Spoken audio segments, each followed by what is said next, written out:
अकबर के नवरत्न मियां तानसेन यानी तन्नू पांडे की याद में हर वर्ष जो है एक बड़े समारोह का आयोजन किया जाता है मध्य प्रदेश सरकार द्वारा।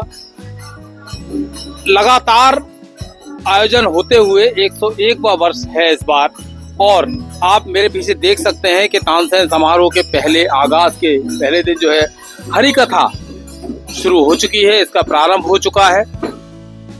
तानसेन समारोह की पारंपरिक शुरुआत संगीत की नगरी ग्वालियर में आज तानसेन समाधि स्थल पर शहनाई वादन, हरि कथा, मिलाद, चादर पोशी और कव्वाली गायन के साथ हुई।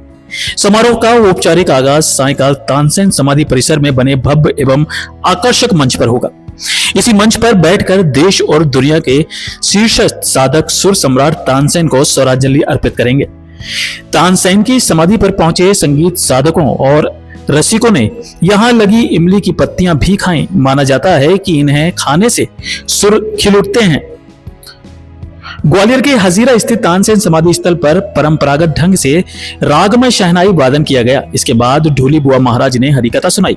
उन्होंने संगीतमय आध्यात्मिक प्रवचन में ईश्वर और मनुष्य के रिश्तों को उजागर किया। उन्होंने कहा कि परहित से बढ़कर कोई धर्म नहीं। अल्लाह और ईश्वर, राम और रहीम, कृष्ण और करीम, खुदा और देव सब एक हैं। इसके अलावा उन्होंने विभिन्न रागों में पिरोकर अन्य भजन भी गाए। ढोली बुआ महाराज की हरि कथा के बाद इस्लामी कायदे के अनुसार मिलाद शरीफ की तकरीर सुनाई गई। तानसेन समाधि पर परंपरागत ढंग से आयोजित हुए इस कार्यक्रम में प्रशासनिक अधिकारी और कला साधक सहित गणमान्य नागरिक उपस्थित रहे।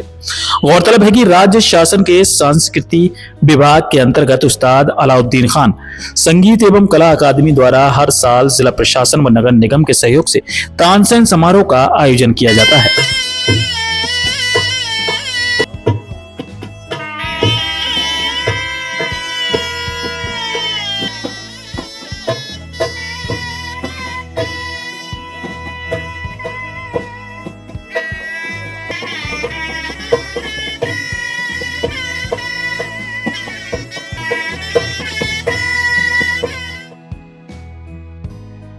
तानसेन की जो ग्वालियर जन्मस्थली माना जाता है बेहट है, क्योंकि यहाँ पर इनके जो गुरु हैं मोहम्मद गौस, ये उनका मकबरा है। तो पहली शुरुआत जो है तानसेन समारोह की यहीं से होती है। मेरे साथ कुछ लोग मौजूद हैं, उनसे बात करते हैं। जनसंपर्क PRO सर, किस तरह देखते हैं, चूंकि इस बार 101वां वर्ष है तानसेन समारोह का, और लगातार कहीं ना कहीं डेवलपमेंट हो रहा है, हर बार कुछ अलग नया देखने को मिलता है। इस बार किस तरह से तानसेन समारोह का? आपने सही कहा, तानसेन समारोह की अपनी अक्षुण परंपराएं हैं। रियासत काल में सन 1924 में उर्स के साथ तानसेन समारोह का शुरुआत हुई थी, और उस समय जो परंपराएं अपनाई गई थी, उस समय भी पहले शहनाई वादन हुआ था, हरि कथा हुई थी, मिलाद शरीफ का गायन हुआ था, चादर पोशी हुई थी। वो परंपराएं 100 साल बीत जाने के बाद भी आज भी अक्षुण बनी हुई हैं, और उन्हीं अक्षुण परंपराओं के अनुरूप आज तानसेन समारोह का आगाज हुआ है। हालांकि उसमें तानसेन समारोह में समय के साथ बड़े बड़े आयाम जुड़े हैं, लेकिन वो अक्षुण परंपराएं आज भी कायम है। और जहाँ तक तानसेन समारोह का इस साल का सवाल है, तो ये 101वां वर्ष है, और जो ग्वालियर ऐतिहासिक दुर्ग है उस पर कहा जाता है कि शून्य का जो पहला जो चिन्ह है वो ग्वालियर दुर्ग पर है। उसी जो चतुर्भुज मंदिर उसको कहा जाता है, उसी चतुर्भुज मंदिर की थीम पर इस बार भव्य और आकर्षक मंच बना है। उस पर ब्रह्मनाथ के देश और दुनिया के शीर्ष साधक संगीत सम्राट तानसेन को श्रद्धांजलि देंगे। अभी सुबह की वेला में आज पारंपरिक शुरुआत हुई है, और सांध्य वेला में औपचारिक शुभारंभ होगा। देखिए, एक बात और मैं बताना चाहूँगा आपको। ये पेड़ है, इमली का पेड़ है। एक बार मैं दिखाना चाहूँगा आपको। एक बार ये इमली का पेड़ है, जिसकी पत्तियां खाने से ये ऐसी मान्यता है कि लोगों के सुर बदल जाते थे, और जो स्वर है उसमें मिठास आ जाती थी।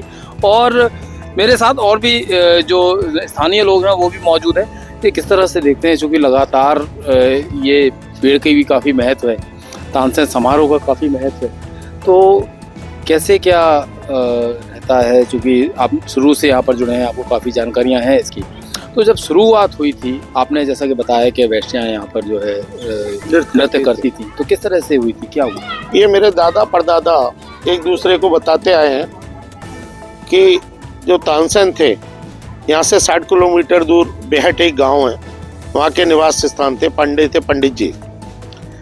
संगीत का विकट शौक था इनको और शिव जी की आराधना करते हुए इनकी आवाज़ दोबारा लौट के आई और ये गायन कलाकार बन गए और अकबर के दरबार में 9 रत्नों में से एक रत्न इनको कहलाते थे।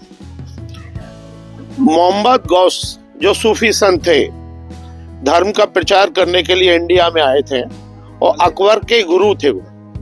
अकबर ने उन्हें शरण दी और अकबर से उन्हें एक निवेदन किया कि यहाँ मेरा इंतकाल हो, वहीं पर मेरा मकबरा बना दिया जाए। आज ये अकबर ने ये अपनी मकबरा बना दिया। तानसेन के गुरु भी थे मोहम्मद गौस। इन्होंने भी कहा कि मेरा इंतकाल हो तो मेरे गुरु के पास मुझे दफना दिया जाए। तो आज तानसेन पंडित से होके मियां तानसेन की समाधि यहाँ स्थापित कर दी गई। और जो तानसेन समारोह की बात है, यहाँ मेरे दादा परदादा बताते हैं एक दूसरे से कि यहाँ कुछ नहीं था, ये मोहम्मद गौस साहब और तानसेन की समाधि थी। तो एक वैश्या की आवाज चली गई थी, उन्होंने जहाँ आराधना लगाई और प्रार्थना की बाबा से और उनकी आवाज आ गई। तो वो हर साल जहाँ नृत्य करने आती थी और भजन गायक कलाकार करने आती थी। वो परंपरा राजा महाराजाओं ने स्टार्ट कर दी और वो परंपरा शुरू होते होते होते आज तानसेन रूप में आ गई है। पहले तानसेन समारोह 1 दिन का होता था, फिर 3 दिन का हुआ, आज 5 दिन का हो रहा है। क्योंकि ग्वालियर में आप निवास करते हैं, ग्वालियर से काफ़ी लगाव रहा तानसेन का, यही उनका जो है जन्मस्थली रही। तो किस तरह देखते हैं, कितना गर्व का अनुभव करते हैं, चूँकि विश्व भर के कलाकार यहाँ पर कई बार परफॉर्म कर चुके हैं, देश विदेश के कलाकार यहाँ पर परफॉर्म करते हैं। तानसेन को चूँकि सर्वधर्म समभाव का एक उदाहरण माना जाता है, तानसेन को किस तरह देखते हैं? ये संगीत की नगरी है और ये तानसेन समारोह जो है, इसको मैं संगीत का कुंभ बोलूंगा। यहाँ सारे धर्म, सारे मजहब के लोग आते हैं और अपनी अपनी कला बिखेरते हैं। और मोहम्मद गौस और तानसेन के मकबरे पर मैंने यहाँ हिंदू मुस्लिम सारे लोगों को मत्था टेकते हुए देखा है। उनकी आस्था इनमें बहुत जबरदस्त है। यहाँ कभी भेदभाव नहीं हुआ। दोनों मजहब के लोग बड़े प्यार से आते हैं, प्यार से यहाँ पूजा करते हैं, सजदे करते हैं और चले जाते हैं।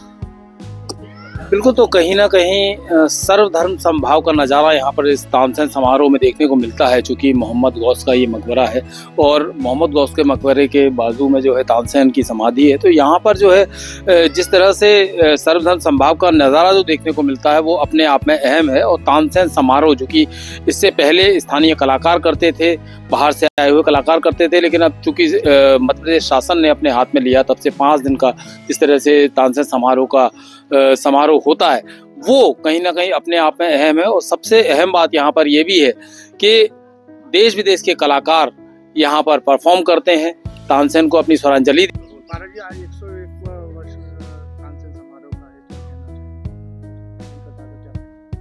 हरि कथा का महत्व है कि आज इतने सालों से 100 वर्ष हो गए, तब से जो पारंपरिक जो कार्यक्रम चल रहा है वो आज तक चल रहा है। इसमें सबसे पहले धार्मिक कार्यक्रम होता है, उसके अंतर्गत हरि कथा है, चादर पोशी है, मिलाद है, ये सब कार्यक्रम होते हैं। पश्चात संगीत सभाएं प्रारंभ होती है। इसलिए इस अवसर पर इतना ही कहना है कि हरि कथा के द्वारा संगीतम मोहिनी रूपम, इस न्याय से भी भगवान को रिझाया जाता है। और ऐसे ऐसे महापुरुष यहाँ बैठे हैं जो साक्षात उस परमात्मा के स्वरूप में संगीत के द्वारा विलीन हो चुके हैं।